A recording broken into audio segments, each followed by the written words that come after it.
Jacques Viguier et ses avocats maître Jacques Lévy et Éric Dupond-Moretti.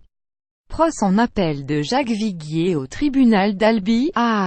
Les-Bars 20 minutes. L'ultime conviction sortira au cinéma en 2018.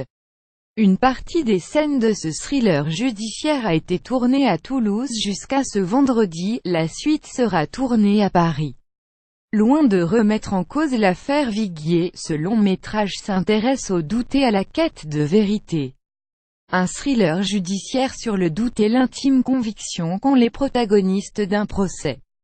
Depuis 3 semaines, l'équipe du Intime Conviction, du réalisateur Antoine Rimbaud, a investi différents lieux de la Ville Rose pour tourner certaines scènes de ce long-métrage inspiré de l'affaire Viguier, qui sortira sur grand écran en 2018.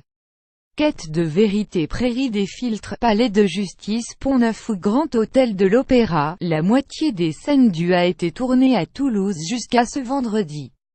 Le reste du tournage, principalement les séquences judiciaires, va être réalisé à Paris jusqu'au 19 décembre.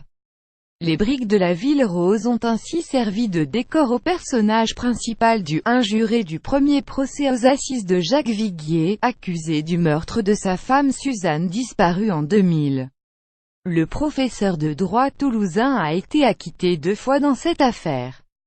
C'est l'actrice Marina Foy qui joue cette jurée persuadée de l'innocence de Jacques Viguier et mène enquête en coulisses lors du second procès aux assises à Albi.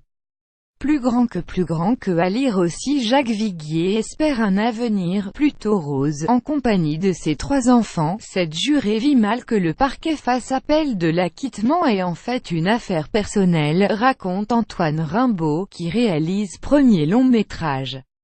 L'idée n'est pas de revisiter l'affaire Viguier mais de s'intéresser au doute, au fait que l'on ne sache pas ce qu'il s'est passé. L'intérêt, c'est la quête de vérité qui peut rendre fou. C'est une affaire sans preuve, sans cadavre, qui n'a pourtant pas empêché cet homme d'être jugé 2 fois. Je veux faire un de procès, comme on en voit plus. Le spectateur face à sa conviction en dehors du rôle principal de Marina Foy. Jacques Viguier est joué par Laurent Lucas. Éric Dupond-Moretti, avocat de l'accusé lors du second procès, est quant à lui interprété par Olivier Gourmet. Loin d'être novice dans les cours d'assises, Antoine Rimbaud est passionné par les affaires judiciaires et a notamment suivi les 2 procès de l'affaire Viguier, en particulier la famille du professeur de droit avec qui il a noué des liens. Pour nourrir l'intrigue, le réalisateur s'est appuyé sur les notes de chroniqueurs judiciaires ayant suivi les procès et les écoutes téléphoniques de l'affaire. Plus grand que à lire aussi, c'est ma vérité, mais aussi la vérité. Ils ont lu le scénario et m'ont donné leur autorisation mais ce ne remet aucunement en cause l'affaire Viguier, assure le réalisateur. L'objectif est de laisser le spectateur face à sa conviction. Le rôle du cinéma est de raconter autre chose, autrement. Il n'y a aucune provocation vis-à-vis des protagonistes de cette affaire. Dans les questions m'intéressent plus que les réponses.